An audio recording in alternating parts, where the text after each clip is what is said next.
Hey, how's everybody doing? This is the Concerned Forum, and I'm your host, Bob Gumbs. Today I have a special guest, Mr. David Levy. Dennis Bob. Excuse me, I always call him David. Yeah. But Brother Levy is here, and he's here representing two organizations. One is the Green Party, and the other one, The New York State Committee to Legalize Marijuana. both of these committees, well, actually, one is a committee, the other one is a political party, and they're vitally important. And let me tell you why.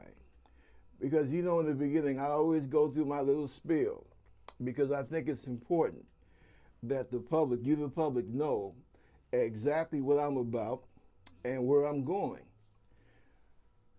The Marijuana Committee is vitally important because we're talking about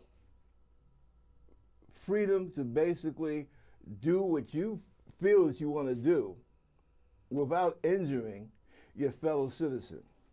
We're also talking about the needless amount of incarceration that has been taking place under the guise of the so-called war on drugs, which has really finally started to be seen for what it is, which has been a war on people of color and working class, white working class people. That's what the war on drugs has been all about. The other, the political party, that's the Green Party. Now, for the sake of being open and honest, or as they say, transparency, let me first say I was a member of the Green Party for about 4 years until I left and decided to go back to the Democratic Party. And I must admit, primarily I went back because I felt that the Democratic Party had started to really mature by the fact that by virtue of the fact that they had a man of color running for the nation's highest office. Now, don't get me wrong.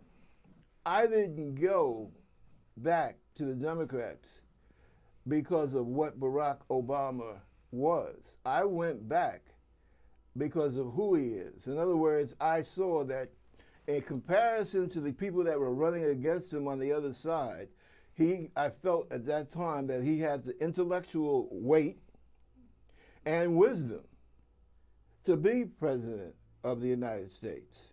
And as part of that presidency, to be trusted with the nuclear launch codes. Now we're facing a new situation, a new election, with even bigger problems. And you have an even bigger question to ask. I'm going to ask it again right before we get ready to sign off. But you're going to have to imagine Donald Trump with access to the nuclear launch codes. And remember, the President of the United States, no matter who he or she is, has the power to turn this planet into a burnt out cinder. Now you think about that. See, we all talk about the presidency and whoop-de-doo and blah-de-da. Let me tell you something. I spent 5 years in the White House and the Pentagon. The most powerful thing about the presidency is the power to declare war, the power to make war. And like they say in the streets, everything else is bullshit. Because everything else the Congress can override, tear down. You see what they did after almost 8 years with Barack Obama, okay? His executive orders, well, the next president that comes along can just take those executive orders and tear them up. The thing about the presidency, the big thing, is the power to make war. Congress can declare war, but the President of the United States can make war. Our country is unique in that we have civilian control of the military. And the person that you put in there, he or she, will have that power. will have the power to take certain codes, give it to that gentleman or gentlewoman that's always walking behind him or her with a briefcase or what they might call the football. And in those codes lay the destruction of this part of the universe. Now, you think about something that valuable, those codes being in the hands of Donald Trump. Brother Levy, what do you have to say for us? Well, I want your audience to know, first of all, that I've been around. I've spent about 30 years actually creating and running organizations that help poor people, poor working people, survive in a changing world. And like Bob said, the fact that Donald Trump is running for the presidency of the United States tells you that we most certainly are in a changed world. And God forbid he might get that. We certainly will have problems then.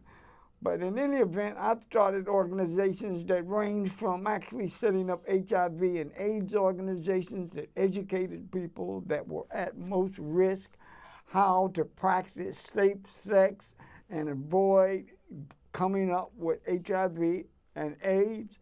And also, I put together a criminal justice program that helped pull young people in particular of color, pull them out of that revolving door of the criminal justice system and get them a second chance.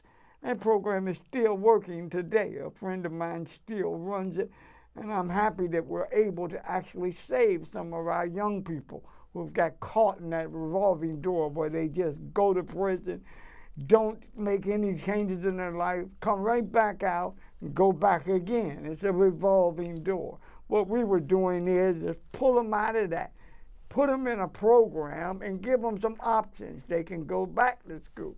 They can take a vocational training and learn something in their life. Try to get their head on right. And I'm glad to say and happy to say that we reached hundreds of people. Excellent. That's one of the things we did. And just within the last 6 years, I started the New York State Committee to Legalize Marijuana. Our mission is to get marijuana legalized and regulated in New York State, very similar to the way they do in Colorado. We think this is something that should be in New York, and there are a lot of benefits that could come about when we do that. So I guess we have to take it then that you disagree with the present policy of treating marijuana users like they're criminals. Oh, absolutely. No question about it. And if your audience doesn't know, I want to let them know today that the so-called war on drugs, which was actually formulated and put together years ago, has primarily swooped up a lot of our inner city kids into it and have actually put them in prisons. If you were to go into New York State's penal system, you would find 80 to 90% of the population are people of color. And that's what I think is so terrible about what this war on drugs has done. It has gotten the most less fortunate ones in our society and swooped them up. And a large percentage of them have been individuals that did no more than had 1 or 2 marijuana cigarettes on them. And that's a whole subject that I hope we get into is marijuana. Oh, yeah, we're going to have to get into it. Yes, should it be legal or not? Right. Well, I tell you what's a shame. In some parts of the country, especially down south, I understand that you have people down there doing 10 years for a nickel bag of marijuana. That kind of craziness. What are we going to do to stop that? Well, we legalize it, number one.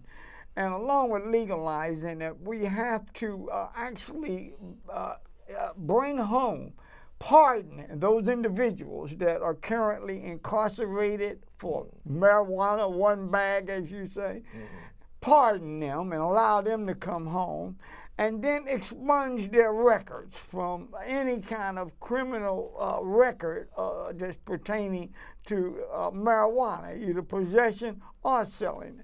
You know, a friend of mine said, and they're absolutely right, that it's really weird to look at society today, America, and you see a lot of white guys who have become actual pot millionaires, okay? They're selling it legally.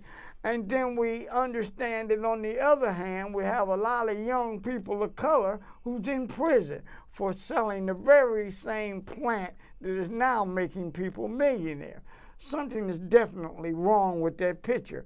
And I hope by getting marijuana legalized in New York, pardoning those that are upstate serving time, and expunging the marijuana record, we can move toward correcting this injustice that has been brought about by actually criminalizing a harmless plant. Well, I tell you, I think, no. I believe that the only time a person should be behind, well, put it this way, incarcerated, because I don't believe that you put a human being in the cage. Now, I understand, I'm not trying to veer off the subject, okay? But I do see that there's some relationship to this, because our whole, with the way we view the penal system in this country, and I know from prior experience that the Green Party is very good about that. But this idea that we have, that we put people in cages, that's nonsense, to be quite frank about it. Now, this is something that, you know, I don't know if you're aware of this, but in just about all of Western Europe, marijuana, I'm trying to remember, is it even a crime? I know when I was in Holland. In some states it's not, okay? Yeah. And they have legalized it, and they have gotten great results as an effect of actually legalizing Well, look it. at the Netherlands. The okay? Netherlands is one. They're legal. Yes, and they have got fantastic results. As a matter of fact, we look at it now as a model when we want to say what is happening with those countries that have legalized it. We look at the Netherlands and we see a system set up that's working. And all of the boogeyman and nightmares that the society has actually promoted for years and years, we find out was not true. And while I'm at it, I want your audience to know, you know, that I've only been a member of the Green Party for a year. And I want them to know the reason I joined it was that they, you know, part of their platform is also to legalize marijuana and hemp. And when I found that out, I began to investigate them, and I suggested people do that, because there are many other positive aspects of the Green Party that if you are a marijuana smoker, you probably are looking for a place to hang your hat, a place where people think like you do. They're conscious people, they're nonviolent, they want to see our society move forward in a positive way. I would suggest to look into the Green Party. And if I have a minute, and I want to make sure, you know, I put some crib notes I brought because I want to make sure that people know that. Let's hear it. That not only does the Green Party want to see marijuana legalized, they want to end stop and frisk. Let's stop that, okay? And racial profiling. They want to build some truly affordable housing for the working poor, okay, the poor and the working poor. And these would be, this would be housing that is actually made to be ecologically sustainable. That would mean using green technology. We would want to also work to end HIV and AIDS. You know, our governor in New York State has an HIV and AIDS program where he wants to end it by, I think it's 2020. There's no money, though. He hasn't provided any. Okay. I ran for office so that I could get to Albany and try to get that moving again, because we can do something about ending it. Hold on a second. Before you go on, tell the folks what seat or whose seat you're running for. Yeah, I was running in the Lower East Side, the Two Bridge neighborhood, which is District 65, and that's the seat of Assemblyman Sheldon Silver, who was the most powerful politician in New York State. Yeah. They sometimes counted him as one of the three most powerful. You have the governor, and you have Sheldon, and then you have the Republican leader, Skelos, who also was convicted of corruption and removed from office. So, you know, we have a system that has demonstrated that people are not going to do what's right. And so I was asked, you know, Dennis, you know, you want to run? And I said, yes, I think I would like to at least have an opportunity to let people know there is an alternative to the two-party system. And that alternative is the Green Party. And like I said, I want to say a couple of more things. Go right ahead. Is that we want free tuition for all CUNY and SUNY students. We want to end public funding of charter schools. You know, we want to actually take control of our public school system away from the mayor and bring it back into the hands of our community. We think the community can do a much better job of managing our schools, determining what curriculum we should use, and going forward.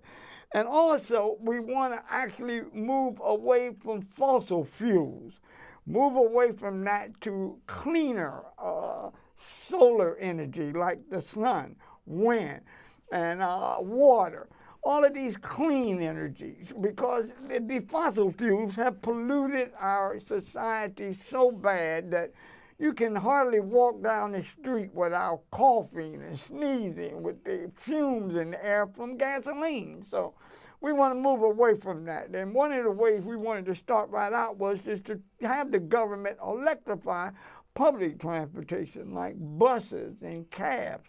Let's use electricity and move away from these fossil fuels. That would be one thing we would want to move away from right away. And building, when we build apartments for actual low-income people, we want these to be green buildings, okay, that would have green materials and would be sustainable buildings that would be energy efficient, save money, and you would have more energy in there at a lower cost and cleaner energy. Those are two of the things that I actually was out on the stump campaigning about. Now, those are that's the Green Party platform. Well, some of the ones that I wanted to actually emphasize in my campaign, and I think the three that I emphasized the most was just certainly legalizing marijuana and hemp, to move away from fossil fuels to cleaner, sustainable energy sources, and to build more housing for poor and working poor people. Okay, we have so many luxury apartment buildings that are going up in New York City. I had been telling people we need to actually have a ban on any more luxury buildings, especially in the district I was running in, until we can make a determination and a concrete plan on building more housing for the poor and working poor. Once we have those buildings going up for them, then we can go back to looking at luxury buildings again. On the subject of housing, you know, one of the things that I find extremely disturbing, there's something, and to let the folks out there know, there's a thing called eminent domain. That's how, when you see a shopping center being built, when you see a stadium, a sports stadium, athletic stadium being built, like that one out there in Brooklyn, was it Barclays or whatever? That is an example, okay, of eminent domain. Eminent domain is the way that the government can say, your property, where you're at, this property needs to be used for something else. We're going to take it. Now, we the government, have to give you fair market value and then a little something extra. But we're going to take it for the good of the community. In other words, for the good of the majority of the people in that area. That's how you get not just athletic stadiums built, but that's how you also. Good evening, and oh my God! Thank you, Gene, for that introduction. And I'm giving advice about turning off phones. I didn't turn off mine. However, as I was saying, that's how you get hospitals built. That's how you get schools built for the common good. And in spite of what our Republican conservative friends like to say, it is constitutional. Okay, it's right there in the preamble, to provide for the general welfare. In other words, to provide for the majority of the citizens. And that's fine. I don't have that much of a problem with the concept of eminent domain.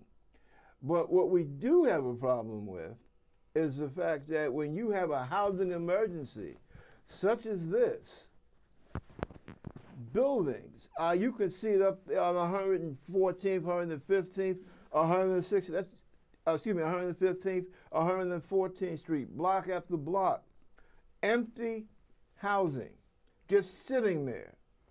And you have all of these homeless people in this area. And yet, no one is standing up and saying, well, if you can work with the bankers and the real estate moguls to build shopping centers, athletic stadiums, luxury buildings, luxury hotels, etc., why is it that the government cannot use eminent domain to make sure that its citizens, and yes, homeless people, this is going to come as a shock to conservatives, but homeless people, okay, they're citizens too. They're Americans too. And we need to find out why it is that you can get with the bankers and realtors to build these huge projects, okay, but yet something so simple as taking Mrs. Smith and her 2 kids and putting them in a building, in a property that's not being used. Why is that such a problem? And Bob, if I may, I think your audience has to understand that the Democrats, as well as the Republicans, are the parties, the 2 parties that have been in power for the last century. And so all of these destructive policies like eminent domain and the large increase in the homeless population was brought about by them. And one of the things I want to do, if nothing else, I want to be able to say to your audience, there is an alternative out there, and that alternative is the Green Party. We are not just the party of legalizing marijuana. We're the party of the future, the party that stands for moving away from these fossil fuels that have been powering our society, but at the same time polluting it and destroying our beautiful environment. This is the party that has been also involved in chasing the dollar, building just for the sake of profit. That's why we have such a large homeless population. And when they build these huge, like the stadium over in Brooklyn that they had to move all the people to Parquet Center, where they moved thousands and thousands of people out of their homes on the false promise that they were going to move them into some kind of housing. And I've talked to people that say they are still waiting for that housing. It was about money. Barclays is a $1 billion enterprise, okay? And it was big realtors that were behind that project before they built it. The same in Manhattan happened. And the Green Party is the only party that's out there speaking up for the small person, the little person, the ones that want to survive. And I am here to say today that you need to Google the Green Party. Take a look at it. Look at our platform. And I guarantee that you'll find a unique difference that will point you in a new direction as we go forward into the future. Now, and I have to say, I have to say this because this show is based on transparency. That's the promise that I made when I first started doing that, doing this show, and I will keep that promise. So, in all transparency, I have to say that I am a registered Democrat. I am also a Bernie Sanders supporter, a very strong Bernie Sanders supporter. Right now, and see, this is the fault of our system. Because right now, I, like many people, feel that we're kind of caught in a quandary. Caught in a quandary because, in being realistic, Bernie might not make it. He might not get the nomination. Now, we can go at another time into the whys and the wherefores and who did what and what didn't happen that should have happened. Right now, and I know I'm going to catch hell for this from a lot of folks, but I feel it's the right thing to say. And that is that right now, we're caught in an emergency. We're talking about a guy named Donald Trump ascending to the White House. And as a man of conscience, at least I like to think that I am, I can't sit idly by and see that happen. I understand that there are people who are, like myself, very strong Bernie Sanders supporters who have said that they will not vote for the nominee. Well, I hope that they would consider. I have had my problems with Hillary Clinton. I have issues with Barack Obama. But to me, it's a case of looking at someone that you have had serious, strong disagreements, as will happen in any democratic form of government, which we claim to have. And it's a choice between that and between putting a raving madman in the White House. Some people think that this guy has been doing his antics for the last 40 years, and that somehow, if he ascended to the White House, angels would appear and break through the clouds. Gabriel would pop up playing his golden trumpet, and Donald Trump, the Don, would somehow become filled with the glory and majesty of being President of the United States and act accordingly. And Bob, please, I must let your audience know that the Green Party has a candidate that is running for president. Yeah. Dr. Jill Stein, and I want you to remember that name. She is a breath of fresh air. And if you wanted to see what a Bernie Sanders might look like, if he actually went up a higher level of consciousness, look at Dr. Jill Stein. She's running for president of the United States on the Green Party platform. And the mainstream media, who is bought and sold by corporate America, has tended to try to keep her completely blocked out. They like to just address the Democratic and Republican parties. But I'm telling you today, you have a choice. Dr. Jill Stein is a dynamic leader that could bring about a step to our future, the future to save our planet from destruction, because that is the direction that we're headed unless we turn around and put the right people in office that can lead us into the future. We're going to destroy ourselves. Now, this is an open show. Okay, I don't choose my guests because they think like I do. Besides, if we all thought the same way, but life you know would of be her, boring right, as Bob? hell. You know Dr. Stein, Well, right? that's what I was getting ready to No, say. okay. I'm very aware of Dr. Stein. And did I mention I was a member of the Green Party for about 4 years? The only thing that I will say to that, because that is not the venue, but it did have to be spoken on, was the fact that I don't believe that Dr. Stein would make a credible candidate at this time. The reason being, number one, primarily that of name recognition.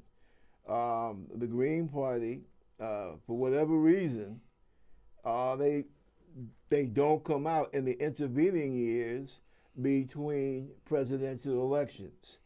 And I believe, after this election, I believe that they will try and do their best to change that history.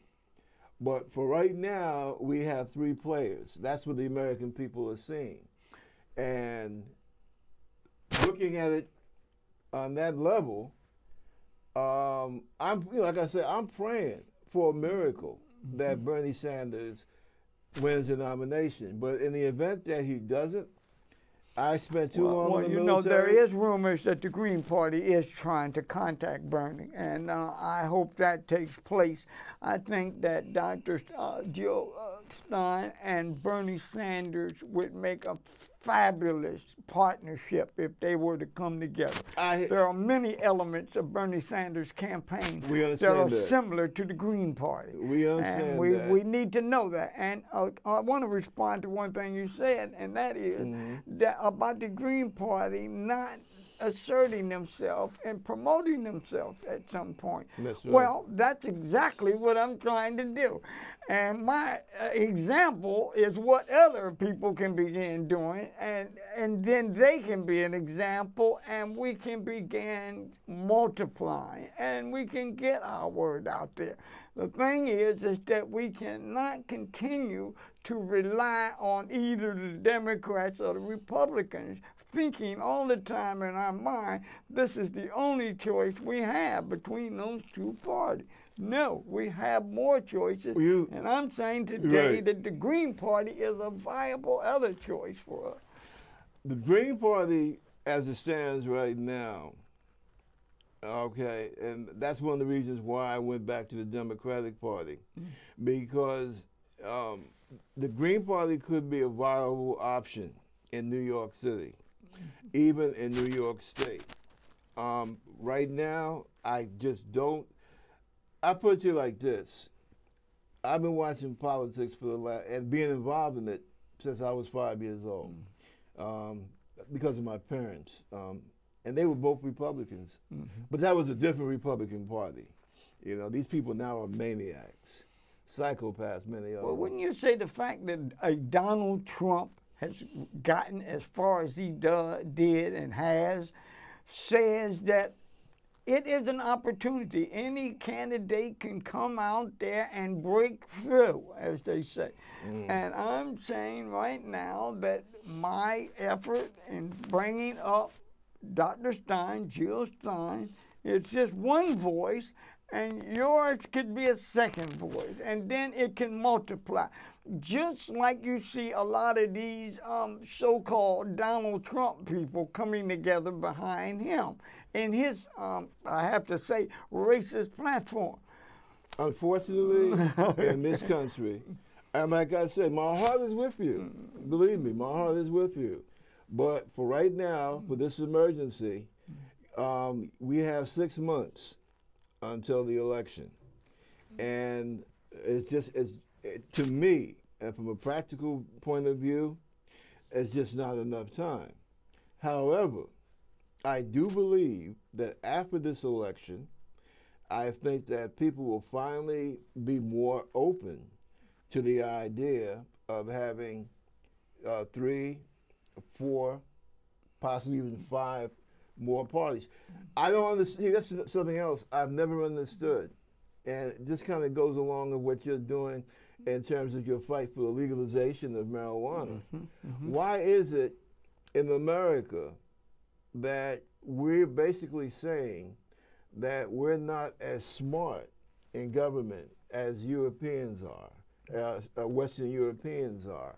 Why is it that they can have, for the most part, all you have to really have is a desire to go to university in Western Europe? Well, if I could respond to that, and I think that's an important point you brought up, and that point is why we don't, and I understand that legalizing marijuana would be a positive thing to do in a number of ways.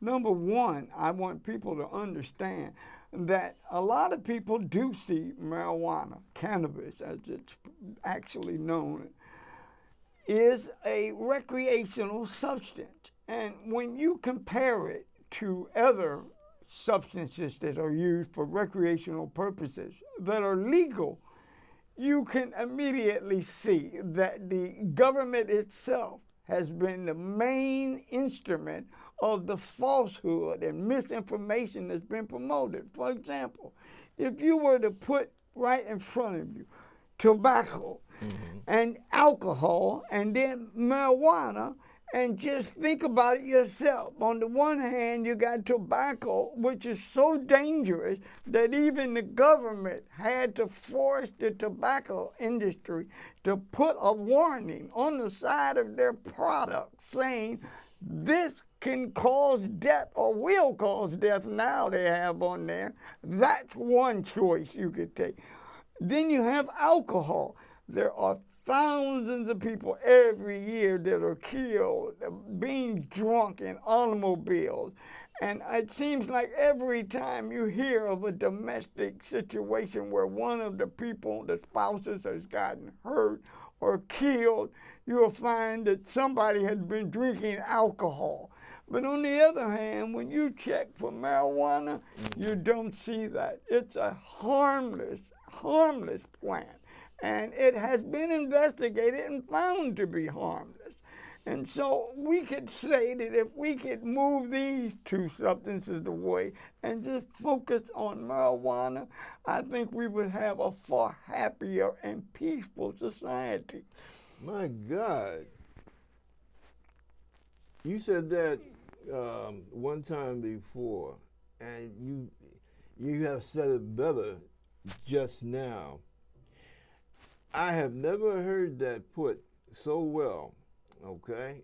And listening to you, I think, I believe, no, the hell with that. I know the biggest crime, talking about the city and state of New York, the biggest crime is that marijuana is illegal. Absolutely. Because you have things registering, like when you said line up the 3 substances, tobacco, alcohol, and marijuana. I am thinking about all the guys and a few gals through my whole time I was in the military, both Army and Navy, who ruined their careers because, especially the last few years that I was in, because in the Navy, because that's when things really began to change. You could not get drunk, as many guys did, go home, beat the wife and kids, and then report for duty next morning like nothing happened. And I saw men ruin their careers behind alcohol by being violent. And I will tell anybody, and look, anybody that's ever been in a bar in Naples, Italy, just throwing places out, there's nothing worse than a sentimental, angry drunk. So marijuana, most people I've seen with marijuana, either they get very sexy, okay, or they go sit someplace and listen to good music. And I don't understand what in the hell is the big hype about that. Well, let's just say this, and there's a whole story. It's very easy to find out. I can just suffice to say that the government themselves was the biggest purveyor of the lie that marijuana was a dangerous drug, gateway drug, not just drug, but it was a gateway to heroin and cocaine. That's not and true. it was a substance that had no medicinal benefit. We have absolute evidence that cannabis has medicinal value. People have now been actually cured from allergies, cancer. They found out that it actually can slow down cancer. People with HIV and AIDS use cannabis to help them when they're suffering from the side effects of some of these harsh AIDS drugs and some of the AIDS symptoms like wasting. The cannabis actually stimulates their appetite, and it also puts a person in a more positive frame of mind. That's pretty much scientifically known that when you are smoking cannabis, it elevates your thoughts, contrary to substances like alcohol, which tends to bring out the worst in people, okay? When you find people that are fighting and really tearing up things, you usually can find alcohol is behind that. And while I'm on this subject, I think, while our time is going down, I want people to know that not only do we want to legalize cannabis and hemp, we want to do something about those thousands and thousands of people who have been incarcerated as a result of having a marijuana joint on them. For one thing, we want to see them immediately released, wherever they might be, and they're sentenced for having possession of marijuana or being caught selling it. They should be pardoned and released. And those that have a criminal record that's based on cannabis, it should be expunged. That should not any longer be on their record and held against them. Because we know, based on what we have found out, and we have over 30 or 40 states that have legalized it for medicinal purposes, and about 5 to 7, I believe, that have legalized it fully, like in Colorado and Washington, D.C. And we see the result. We see the results. Yes, we see the results. We're looking at it. They're keeping statistics. And I like to remind people, and people don't realize this, that marijuana and hemp are industries, billion-dollar industries. Like right out in Colorado, I think their profit for marijuana last year was $40 million. And it's estimated that it would be a $20 billion industry if the United States legalized it. So when we talk in New York about the high unemployment rate, we should think about the fact if we legalize cannabis and hemp, then we would be able to create jobs throughout the state, all the way from the farms in upstate New York to the sitting there idle with nothing to grow. We could begin growing cannabis up there. And then we would have to warehouse it, we would have to truck it and move it to the market, and we would then have to hire people and the actual retail outlet. So we're talking thousands of jobs that would open up as a result of a new industry, which would be legalized marijuana and hemp. When you want to run for office again? Well, I'm thinking about in September. This was a special election that I ran in, and if it was an election that was based on the person that articulated issues best, I would be the winner.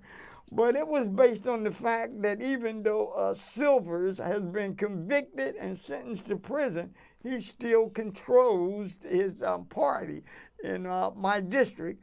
And he basically handpicked the person to run on his behalf, and all of his resources and organization went toward promoting that person, and that person now won. So, You know, and like I said earlier, I'm a registered Democrat. And I will tell you one of the things that annoys me, and really it hurts me to my heart, the fact that here in New York State, Democrats and Republicans, but I'm not talking about them now, I'm talking about my party. In many respects, we have a very bad reputation of always having our hand out, okay, waiting for somebody, well, elected Democrats, let me say that, correct myself on that they're basically untrustworthy because they're involved in so much corruption. I think it might have been the Times or the Daily News, I forget which one. They had a rose gallery of all the elected officials that are either in jail, on their way to jail, or are looking to go to trial. And I think that is disgraceful. I think that for the party of FDR, and you were talking earlier about the housing situation and how neither party has done anything. Well, let me say this.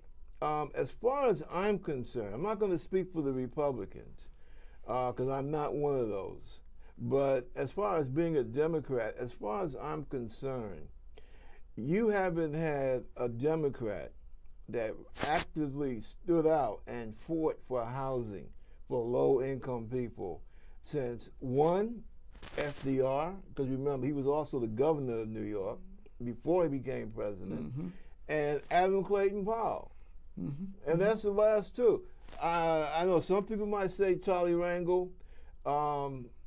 All due respect to a fellow veteran, I give him his propers for that. But I really have not, and I'm born and raised here, I really have not seen that much done. I think we got to look at this, though, also, what's happening in our state. And we have a Democratic governor, and we have a Democratic mayor. But we are experiencing a luxury building boom. Oh, that's okay. This is the tale of two cities. Yeah. We have these fabulously rich people that live in an entirely different world of luxury on one hand, and on the other hand, we have thousands of people that are homeless that can't even find a house. The homelessness in New York City is in a crisis now. So we do have to look at it, and the Green Party does look at that. I personally had asked for a ban on luxury housing until we could sit down and come up with a viable plan to build more housing for low and working poor people in our city. And these would be green buildings that take advantage of all the various environmentally and ecologically sound technologies that would make them more energy efficient. I was telling you at another time that right down in a neighborhood in the lower Manhattan, the Battery Park, they have some buildings that are actually set up to be green, to use green technology, and environmentally sustainable green technology. And I was thinking that we could use that model in other parts of our city. And that would mean to also move our transportation systems away from gasoline and move them to electricity. What's wrong with having electrified buses and cabs running around? Streetcars. If you've been in any of the busy streets in New York City, you're going to, first of all, smell the pollution. The gasoline is just really, it will choke you almost.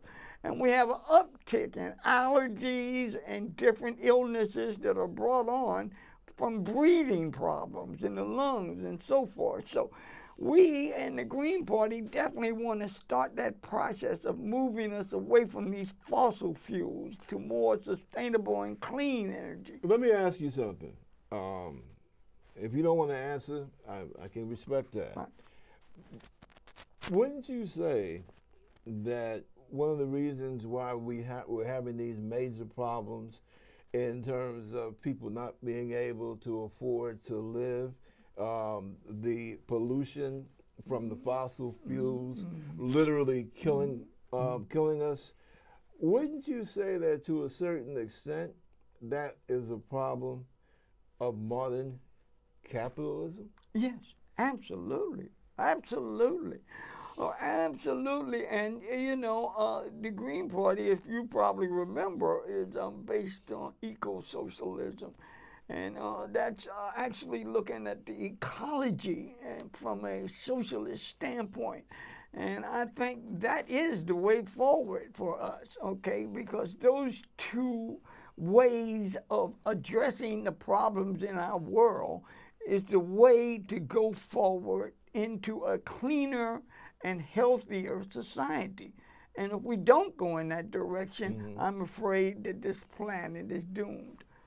Yeah, well, that's something else that I find extremely disturbing.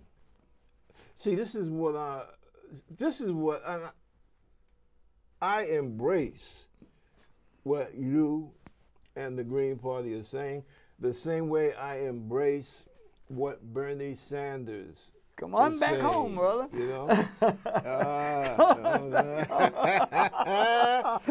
on back home, brother. I like that. But see, that's what is so frightening to me. Now, dig this. You got Hillary Clinton, and then you got Donald Trump, and all the Republicans. See, that's something that we have to make sure folks understand. Trump and the things that he is saying, he is no different than any of the other Republicans. The only thing about Trump that makes him so unique right now is that he comes out and he says it. He doesn't filter what he says. He's not filtering his racial dialogue. He's coming right out with it. The Republican Party has been essentially saying the same thing for the last 35, 40 years, although they have tried to do it behind the curtain. And why many of the Republicans now are mad at Trump is because Trump has pulled down the curtain. Now, you're talking about Trump going in the White House. This is a guy that doesn't believe in climate change at all. Doesn't believe it. I've seen climate change with my own eye, okay? I'm not a scientist, but I was a sailor. I've been to up to the Arctic Circle a couple of times, and I've seen the difference in the ice floor up there, okay, and how things have melted. The banks off of North Carolina, okay, how they are now underwater. Same thing in Miami. But yet this man says that climate change is nothing but a hoax made up by European scientists in Western Europe who happen to be liberal, who are trying to get money out of the hard-working, let's face it, predominantly white people of the Northern Hemisphere. I think the people should look at this like it is, that we either have on one hand a Donald Trump or on the other hand a Hillary Clinton, both who are basically products of the old fossil fuel society, okay, and all that means and represents. If we wanted to actually go against that old way of thinking, and at the very least protest it, then we should vote for the Green Party's candidate, Jill Stein. Well, hold protest on a second. it, you know, hang on a protest second. it. Now, I'm not going to debate the merits of Jill No, Stein. well, Hold on a second. When I say not debate, because there is no debate there. She has all the merits. Very good. Okay.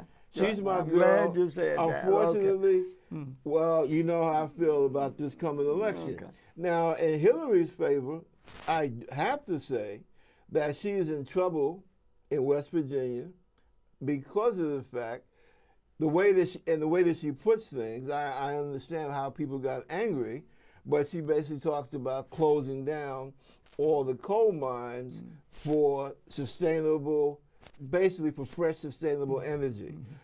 But thinking about Donald Trump, you're talking about a guy who wants to go to the White House and not even send an American representative to the next climate conference.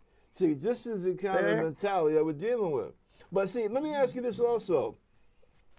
What is the Green Party going to do about all these, and I'll come out and let's say it, white, working class, non-college educated, white guys primarily who are following behind Donald Trump? What's the Green Party's prescription for dealing with that? Well, the prescription is to actually mobilize the majority of people who are conscious people that are out there sitting, not mobilized and looking for direction and asking themselves, where do I go? Where do I turn? We have to make ourselves known to them by actually saying, here we are, the Green Party. And our candidate, Dr. Jill Stein, is out there ready to run in addition to Dennis Levy on the local level. I'm out there. We need to make it known. And when they hear it, I think they'll know it. Just like they say in the Bible, those that hear his voice will know it. Same with the politics of what's going on. Those that hear the Green Party platform will know that it's the way they should go. This is interesting. I will tell you this, as a registered Democrat, I do believe that in this country we have to make room for 3, 4 maybe, other different parties. The conservative people always talk about, well, things are better when people have to compete. Well, then that's what we should have. We should be able to have a competition of ideas rather than just A or B. Suppose I want C, suppose I want D.